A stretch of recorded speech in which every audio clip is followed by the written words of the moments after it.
Le Real Madrid semble aller mieux dans cette compétition. Il a écarté la Juventus en dominant la rencontre après un premier tour plutôt tranquille. Le Borussia Dortmund, lui, avance un petit peu plus laborieusement, mais il est là avec son buteur vedette, le Guinéen Serhou Guirassy, et qui va se retrouver face à Kylian Mbappé. Rémi, est-ce que vous avez déjà soif de cette confrontation entre ces deux joueurs? Oui, soif, mais les deux n'ont pas la même palette, parce que Non, Guirassy, mais ils c'est seront beaucoup face à plus. face. Oui, C'était oui, le seul point, point commun, ils seront effectivement. face à face. Guirassy est Oui. meilleur, ça. Pour l'instant, je crois que vous avez oublié que le meilleur buteur européen s'appelle Mbappé. Peut-être vous avez aussi Mais il est le oublié meilleur que... co-buteur de la Ligue des Champions, Guirassy, Rémi. oui, oui. Donc aujourd'hui, quand on parle quand même de Kylian Mbappé, j'apprécie beaucoup Guirassy, mais vous savez très bien que même lorsqu'il fallait parler de Ballon d'Or africain, nous nous sommes retrouvés ici et puis on a choisi Lookman. Donc aujourd'hui, il est en progression, mais on ne peut pas le comparer à Mbappé qui est beaucoup plus complet. Et aujourd'hui, une chose est sûre, c'est que oui, il pèse beaucoup au niveau de la défense et on a peut-être aussi vu comment est-ce que le Real a souffert avec ça, heureusement, avec des attaquants qui sont un peu robustes et qui font des remises. Dans cette défense à 3, il sera beaucoup plus important, Guirassy.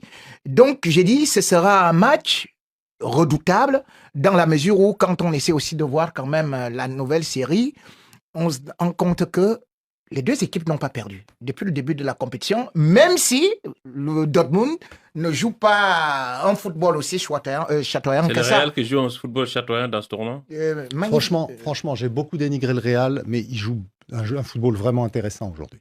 Avec Xabi Alonso. Beaucoup de transitions. Oui, Oui. ils ont marqué sur des transitions, mais franchement, ils ont archi dominé la Juventus. Et puis Ils Xavier, auraient pu gagner 3-0, il n'y avait rien à essaye de dire. créer Et ils créent ce quelque qu'aurait- chose. voilà, et ce qu'aurait franchement, dû moi, peut-être créer Ancelotti, c'est-à-dire 11 une tirs entente, cadrés sur 21. une Ouais, entente, ouais. mais une entente entre Vinicius et Mbappé. Oui, alors ça, on l'a pas encore beaucoup vu. On l'a Parce que déjà un peu Mbappé, vu, mais on l'a déjà un peu oui, vu. très peu, parce que Contre Mbappé a Flamel. très peu joué. En fait, on a vu un Real très intéressant sans Mbappé pour le moment. Donc là, ce qui va être nouveau dans ce quart Quand de il est finale, rentré, on a vu quand même quelques éclairs. oui, il y a eu quelques bonnes intentions, mais c'était une petite demi-heure. Non, mais ça montre bien quelles sont les consignes. Xabi Alonso, on l'avait vu à l'œuvre avec le Bayer Leverkusen, nous régaler en Bundesliga. Là, on voit qu'il a les mêmes intentions avec le Real Madrid. Il est en train de changer complètement le jeu de cette équipe, qui devient une équipe vraiment intéressante à voir jouer. Et je pense que Dortmund aura beaucoup de mal, parce que Dortmund en face est arrivé là avec un peu de réussite. Contre les Mamelody Sundowns, ils gagnent 4-3, si je me souviens bien. Sincèrement, ils ont eu beaucoup de réussite. Là encore, il passe ric-rac. Je pense que le Real a déjà un pied en demi-finale. C'est la revanche de la finale de la Ligue des Champions d'il y a 1 an. 2 ans. Enfin, pas cette année, voilà, l'année dernière. Hein. On ne peut pas parler de ça dans la mesure où... Non, mais Dortmund est toujours là quand même. Même si c'était mais... ça, et entre-temps, il y a eu 2-0 et 5-2. De toutes les façons, il faut passer à l'époque du Néandertal pour retrouver la Guiragol, Guirassy, nous dit Robson, attention. Voilà. Donc, aujourd'hui, quand on essaie de regarder le Real a beaucoup plus d'atouts que vraiment Dortmund. Et quand on voit aussi, surtout la contenance, ce que Xabi Alonso produit, c'est très intéressant. C'est vrai quand même que là aussi, Dortmund connaît le système Xabi. Et rappelez-vous que c'est bien ce Dortmund qui a battu Leverkusen. Avant que Xabi ne vienne au Real Madrid. Mais avec le Real Madrid, moi, je sais tout simplement qu'aujourd'hui, c'est-à-dire que ce n'est plus... Quand vous regardez le système Xabi, vous retrouvez maintenant peut-être un Rodrigo qui est beaucoup plus haut. Et la preuve, c'est que la dernière fois, il a tiré 4 fois. Et c'est d'ailleurs le joueur qui tire le plus, 15. Donc, il devient une véritable menace au-delà de la surface de réparation. Vous avez encore Bellingham qui peut se projeter sans pourtant oublier que Arda Güler peut distribuer beaucoup de bonnes passes. Et si ça tombe sur Mbappé, 1 ou 2, allez, c'est dedans. Il y a un proverbe africain qui dit « Un seul coup de pierre peut disperser un essaim de mouche ». Sanga Roger Dedumbel sur le Facebook Live. Rémi, tu es le meilleur. Bon, mais quand même, l'Euro, on aimerait bien avoir son avis et son regard sur ce match. Il y a plus de certitude au Real Madrid, mais il faut faire attention. C'est des nouvelles certitudes alors. Oui, depuis qu'il est là, Xavi Alonso, je veux dire, parce que C'est quoi, leur déjà, 4e ou 5e match? Enfin, 3, oui, mais 4, oui, 5e match. l'organisation a beaucoup changé avec Hulsen qui arrive sur une passe à couper des lignes. Ça joue Nouveau mieux. défenseur central. C'est le nouveau défenseur central. Et puis, je crois qu'ils ont encore beaucoup plus de qualité sur le côté avec Trent. On l'a vu sur le centre qu'il met pour Gonzalez qui marque de la tête. Garcia. Gonzalo Garcia. Garcia, exactement. Donc, aujourd'hui, il y a plus de certitude du côté. Mais attention à cette équipe du Borussia qui a en son sein un joueur qui s'appelle, pour moi, Serhou Guirassy est un joueur sous-coté. S'il était aujourd'hui Camerounais ou Sénégalais, on allait parler de lui partout en Afrique. Mais ce qu'il est en train de faire ces 2 dernières saisons, c'est juste extraordinaire. Et c'est intéressant son travail aussi avec Adeyemi. Oui, parce que l'un va décrocher pour jouer et puis Adeyemi va prendre la profondeur. Et quand il centre au milieu, tout le temps dans ces 18 mètres, il y a un joueur qui s'appelle Serhou Guirassy qui peut finir de la tête, du pied gauche, du pied droit. C'est un avant-centre, je ne parle pas d'attaquant, c'est un avant-centre pour moi complet. Beaucoup de messages pour Xavier, Mohamed Beau notamment, Xavier qui devient enfin objectif sur le Real. Enfin, vraiment, il vous remercie. Il joue bien, il n'y a pas de raison de dire du mal. Il joue très bien actuellement. Ça nous promet des classicos passionnants. Ça nous promet des classicos passionnants. Oui, j'espère juste qu'ils continueront à avoir un arbitrage normal. Mais bon, ça, c'est autre chose.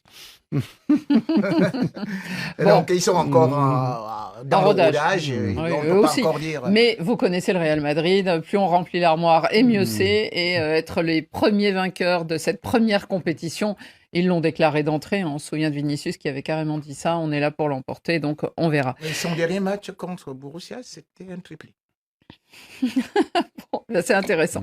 Qui finira en tout cas dans ce dernier carré? Et aura-t-on des confrontations entre Européens? Parce que là, on vous a parlé de 4 clubs européens, mais de l'autre côté, il y a des Brésiliens, un dans chaque demi-finale. Dans chaque quart de finale, verra-t-on des Brésiliens en demi-finale ou à Hilal? Eh bien, nous en parlerons plus tard. Et le retour de Kylian Mbappé qui fait ses débuts dans cette compétition. On va écouter Xabi Alonso, l'entraîneur du Real Madrid, nous parler du retour de Kylian Mbappé. Je pense qu'il ira mieux de jour en jour et d'ici les quarts de finale samedi, il progressera. Nous continuerons à le surveiller. Je lui parle tous les jours de son état et je pense qu'il sera bien meilleur en quart. Alors, qu'est-ce que vous retenez, Ambre? L'entrée de Mbappé ou la qualif du Real? Les deux. Oui, les deux. Les deux, mon général, vous pouvez. Oui, non, mais évidemment, la qualification ils ont évité du Real Madrid. de chuter, déjà, contrairement à City, Oui, par exemple. bon après, ils étaient face à une très, très, très faible équipe de la Juventus qui a franchement rien proposé sur le papier, donc c'était difficile de ne pas se qualifier quand on a l'Armada madrilène dans la forme dans laquelle elle était et à quel point elle monte en puissance. Ils auraient mérité peut-être même d'en marquer beaucoup plus au regard de toutes les occasions qu'ils ont eues s'ils n'avaient pas chuté face à un grand gardien. Après, on ne peut pas occulter l'entrée de Kylian Mbappé parce que toute la planète foot de cette Coupe du Monde des clubs n'attendait que ça, de le voir rentrer après 3 matchs sans lui. Mais moi, je retiens même surtout son absence. Celui qui a assuré l'intérim, Gonzalo Garcia, franchement, qui l'a fait d'une manière, je pense, on est tous raccords là-dessus, mais exceptionnel. À tel point Chercher une doublure, ils vont plus en chercher. Ils vont plus chercher. Il a eu une fenêtre de tir, il a été décisif 4 fois sur les 4 matchs et il est Xabi Alonso compatible sur tous les points. C'est justement la très belle histoire de cette Coupe du Monde des clubs, la révélation, la sensation même. Gonzalo Garcia, il a 21 ans, il a été formé au Real Madrid et il offre cette victoire au Real Madrid. Personne ne le connaissait avant le début de la compétition, ou du moins pas grand monde. Il avait disputé que 3 bouts de match lors des 3 dernières rencontres de Liga, 8 petites minutes lors du quart de finale de la Coupe du Roi. Et depuis le début de la compète, c'est 3 buts, une passe décisive, buteur face à Al-Hilal, Salzbourg et donc hier face à la vieille dame. Héros du jour en Espagne, c'est lui qui fait la une partout avec ce jeu de mots. Gonzalo en une de Marca pour Golasso, Gonzalo. Je sais que vous l'aviez, mais excellent, quand même. Excellent. Et puis ce coup de tête qu'on voit en une de As face à Di Gregorio, il s'est tellement illustré dans la compétition que certains médias espagnols, je vous vois venir, en font un concurrent crédible à Kylian Mbappé pour la reprise de la saison. Vous savez, comme tout va très très vite, la culture de l'instant. El Chiringuito, la célèbre émission espagnole, a posté un sondage sur X pour savoir si les supporters préféraient voir Mbappé ou Garcia à la pointe de l'attaque samedi face à Dortmund. Attention, suspense, c'est Gonzalo qui récolte 75%. Face à Dortmund, ça s'entend. Oui, alors c'est ce que j'allais dire. Bon, Kylian Mbappé malade depuis le début de la compétition, même s'il est revenu hier, ça peut s'entendre. attendre. On va leur pardonner à El Chiringuito. Bref, en tout cas, Xabi Alonso a osé une sacrée comparaison en parlant de lui après la rencontre. Est-ce que je le connaissais avant d'arriver? Oui, bien sûr, je le connais très bien. Je l'ai suivi de très près à la Castilla. Je ne suis pas du tout surpris. Honnêtement, il me fait penser à Raoul. Et puis, les réseaux sociaux ont ressorti cette photo très sympa où on voit le jeune Gonzalo Garcia de 14 ans à côté de Xabi Alonso. Et aujourd'hui, regardez, sous ses ordres et joueur sur le terrain, Gonzalo Garcia, nouveau chouchou des supporters. Bon, ils vont un peu vite, bien sûr, mais c'est un bon atout quand même pour le Real, Loïc. Ah oui, pour la saison, clairement. Maintenant, avant la Coupe du Monde des clubs, ils étaient là en train de dire qu'Mbappé méritait le Ballon d'Or.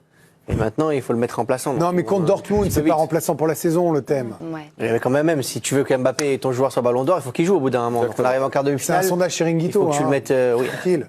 Donc, normalement, c'est Mbappé titulaire contre Dortmund. Et on va essayer de lui faire gagner le Ballon d'Or du côté du Real. Mais le Real qui est dans le tableau du Paris Saint-Germain, Candice, le PSG qui va devoir sortir le Bayern d'abord, et puis le Real, on le verra, sera contre Dortmund, on le verra dans un instant. Là, il y a un tableau de Ligue des Champions en bas. Il y a le pas PSG n'a pas de problème avec ses ex, donc. Oui, non, ils en ont plus en tout cas. Mais hier, effectivement, la Juve, bon, c'est difficile de juger cette équipe du Real face à cette équipe de la Juventus, mais je trouvais qu'il y avait quand même des choses qui se mettaient en place, des circuits de passe, du jeu, de la rapidité. C'était très intéressant à voir. Benoît, Mbappé qui revient quand on a été blessé comme ça, en tout cas malade, voilà. On peut être titulaire contre Dortmund ou il faut encore être patient, prudent? Je pense qu'il peut être titulaire et jouer peut-être 50 ou 60 minutes. Je pense qu'il faut lui donner du temps de jeu. Il a besoin de ça pour revenir au haut niveau. On ne va pas parler de son entrée parce que ça a été très compliqué, je trouve, même s'il a été à l'origine peut-être d'un but sur une avant-dernière place. Mais ce qui m'a un petit peu dérangé, c'est qu'il est rentré, il a voulu encore dézoner, jouer très bas, récupérer le ballon pour essayer d'organiser, alors que Gonzalo, ça fonctionne bien. Pourquoi? Parce que c'est vraiment le pur attaquant numéro 9 qui joue le rôle parfait, qui essaye de presser les défenseurs. Donc oui, il va falloir aussi que Mbappé commence aussi un petit peu à hausser le niveau et à marquer des buts. Ce sera, contre Dortmund. Exactement, qui s'est imposé 2-1 face au club mexicain de Sergio Ramos, le club de Monterrey. C'est Dortmund qui va se qualifier pour la suite de la compétition. On va écouter Serhou Guirassy, qui parle du prochain adversaire de Dortmund, le Real Madrid.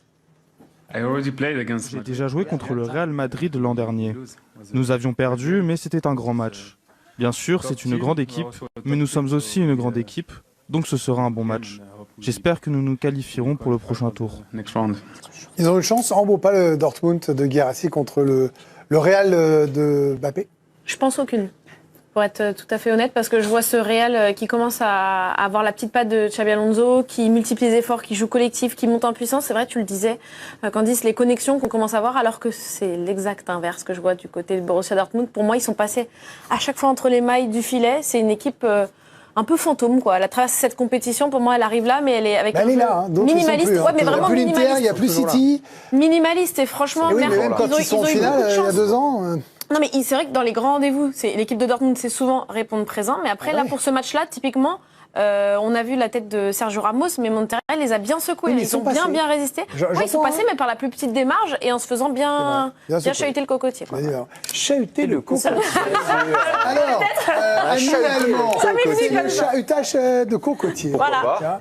C'est pas secouer le cocotier. Si, oui, mais moi, c'est Ambre chahute le cocotier. Voilà, c'est simple. J'ai pas assez de force pour le secouer. Donc elle le chahute. Le tableau, ça donne quoi? Le tableau, alors il y en a un qui a l'air très compliqué, très relevé, c'est celui du Paris Saint-Germain. Et puis l'autre, c'est peut-être un boulevard pour Chelsea, quoique sait-on jamais avec les clubs brésiliens comme Palmeiras. On va voir. Mais Paris, Bayern donc, et ensuite potentiellement le Real Madrid. C'est un sacré parcours pour atteindre cette finale de la Coupe du Monde des...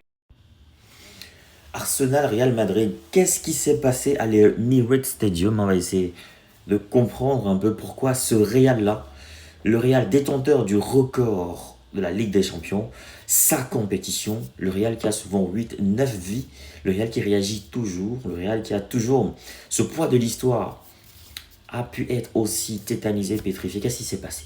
Bienvenue à tous, merci de regarder cette vidéo. On parle de cette rencontre de Ligue des Champions en prélude au match retour qui s'est soldé 3-0 pour Arsenal. On se souvient encore, Arsenal était un petit pousset, mais depuis que Arteta a récupéré cette équipe d'Arsenal, l'équipe elle a changé. L'équipe, elle est devenue très forte. On a l'impression même, vu le naufrage de Manchester City, que Arteta, il a volé les secrets, il a volé la magie de Guardiola. Arteta est devenu guardiolesque. Et Arsenal est devenu comme City. C'est impressionnant. Franchement, c'est impressionnant ce qu'ils ont fait. Mon Dieu, quelle performance. Déjà, bravo à Arteta pour le travail. Donc, qu'est-ce qui s'est donc passé lors de ce match? Qu'est-ce qui s'est passé à le Real? Pourquoi ils étaient aussi moribonds? On va parler d'un manque de cohérence, un manque de cohésion de l'équipe, selon plusieurs experts du football. Et nous-mêmes, les spectateurs, on a vu un Real aux abois, et qu'il n'y avait pas de connexion entre l'attaque, la défense et le milieu de terrain. Manque de coordination. Les stars également étaient éteintes, pétrifiées. On n'a pas vu Mbappé, on n'a pas vu Vinicius. On a vu une défense très ouverte, une passoire carrément, qui laissait tout passer, qui ne donnait pas du fil à retordre à Arsenal. On a vu le terrain dépassé, débordé par les événements, parce que Arsenal a contrôlé le match, ils ont contrôlé le tempo du jeu, ils ont tout contrôlé en fait dans tous les domaines, tous les compartiments. Est-ce qu'il est inquiet? Vous voulez créer du contenu qui captive, qui informe, vous voulez partager votre expérience, votre expertise avec le monde, vous voulez gagner de l'argent avec ce que vous aimez. Alors, ma formation, elle est pour vous. Cette formation, elle est taillée sur mesure pour vous. Dans cette formation, vous allez apprendre à vous lancer dans la création de contenu, à choisir le bon format, le bon support. Dans ma formation, on apprend à trouver sa niche, on apprend à trouver sa valeur ajoutée, sa proposition unique, sa cible idéale. On apprend plein de choses dans cette formation. Dans ma formation, on apprend à trouver son rythme, on apprend à planifier son contenu, à optimiser son temps tout en restant motivé. C'est une formation accessible à tous, que vous soyez expérimenté, débutant, voilà, que vous vouliez créer du contenu audio, vidéo, écrit ou multimédia. Cette formation, elle est pour vous. Vous devez absolument l'apprendre. Alors cette formation est flexible, vous pouvez la suivre à votre rythme, selon vos disponibilités, vos besoins, vos envies. Elle ne coûte pas cher. 150 € pour tous les résidents en Occident et 75 000 francs pour tous ceux qui résident en Afrique. 75 000 francs CFA seulement. Alors qu'est-ce que tu attends? Souscris rapidement à cette formation parce que les places sont limitées à 50 places maximum et il y aura des formations chaque mois. Chaque formation dure 2 semaines minimum et 1 mois pour ceux qui ont du mal.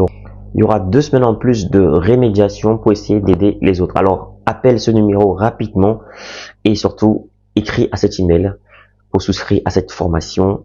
Voilà, le numéro, je rappelle, 0467 81 59 18, précédé du plus 32. Donc, je reprends, plus 32 0467 ou alors plus 32 467 81 59 18, disponible bien sûr par appel et sur WhatsApp ou alors écrivez-moi tout simplement par mail pour souscrire à votre formation. Donc je vous attends nombreux et les places sont très limitées. Donc à très bientôt.